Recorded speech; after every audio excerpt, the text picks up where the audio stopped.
Should you come to US in 2025? Honestly, if you are expecting an easy ride, my answer is no.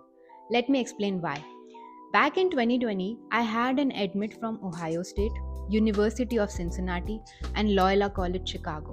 I chose University of Cincinnati because I had everything ready: visa, documents, and my action plan. But COVID hit in March 2020 and I decided to defer it by a year. Then I came in spring 2021 and it wasn't easy either. In fact, it came with its own set of challenges. There was uncertainty, including travel restrictions and remote classes, but one thing I can say for sure is that things were different back then. Job market was better, there was less competition and fewer people jumping into the US boat. Now fast forward to 2025 and I'm telling you, it's not the same. I'm seeing this around me. People are applying for 500 to 600 jobs and still not getting interviews. Entry level roles are being cut down and jobless claims are going up. The job market is very shaky right now, especially for international students. And if you don't have a strategy of support system, you might land here and wonder what just hit you. I'm not saying this to scare you. I'm saying this so you are prepared. And if you still want to come, then you have to play smart. This is not 2016 or even 2021. Let's break this down and understand how you can plan smart. First, choose a low risk university. Forget the brand name and Ivy Leagues for a second. Think about what's your return on investment. How much are you paying and what are your job prospects? Some private universities charge $50,000 to $60,000 a year. But do they give you assistantships? Are their graduates actually getting jobs in your field? You need answers to these questions and not just rankings. Second, choose a university where there's a good chance of on campus jobs. That's your survival plan in the next few months. If you get an on campus job, be it a dining job, admin job, or an assistantship under a professor, you can earn enough to cover rent or groceries, and it's very helpful when you are on a student budget. But in big cities, those jobs are snatched up fast by international students, and competition is insane. Smaller towns and state schools offer better part time opportunities. Third is the cost of living. This one is simple math. You will be living here for 2 years at least. Rent, food, transport, groceries, travel, everything adds up. In cities like New York, Boston, or LA, you'll spend $1,500 just on rent. And in Midwest cities like Chicago or southern states like Ohio or North Carolina, you can survive on $500 to $700. I know these cities are not glamorous, but you can move to your dream city once you get a full-time job. But your total debt will reduce a lot by delayed gratification. Next, let's discuss seniors and community. I can't stress this enough. When you land in the US, seniors are everything. Network with them as much as you can. They will guide you with coursework, part time jobs, resumes, and referrals.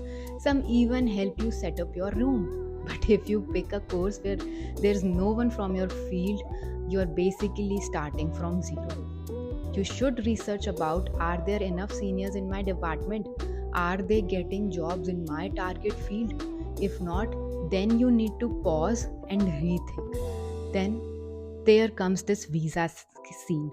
Right now, under the current administration, there are delays. Visa interview slots are tighter, more documents are being asked, and some students are getting 221G or delays that go on for weeks. So even before you board that flight, the stress starts. And once you graduate, it doesn't stop. H1B is a lottery and layoffs are real. OPT is your lifeline, but it's very short. So you need to land a job fast, preferably within 3 to 4 months of graduating. My advice is that you should target for getting an offer before you graduate. So starting early is the key. Let's now summarize what we discussed and be real here. Studying in the US was never easy, but it's even harder now. So even if you are not ready to make that extra effort, you should think getting an admit is enough, then maybe it's better to drop the idea. I'm not scaring you, but I want you to come prepared because the US will test you emotionally, financially, and professionally. You will miss family events. You'll apply for hundreds of jobs and hear nothing back. You'll do grocery runs at 10 pm.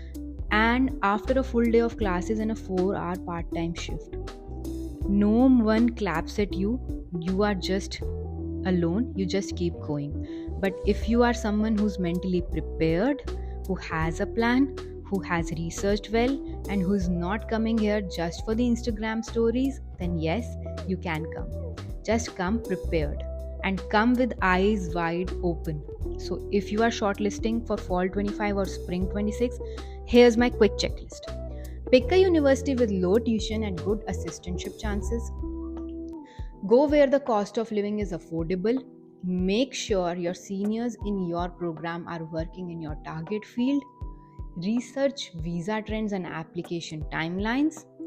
Have a financial cushion for at least 3 to 6 months of living expenses.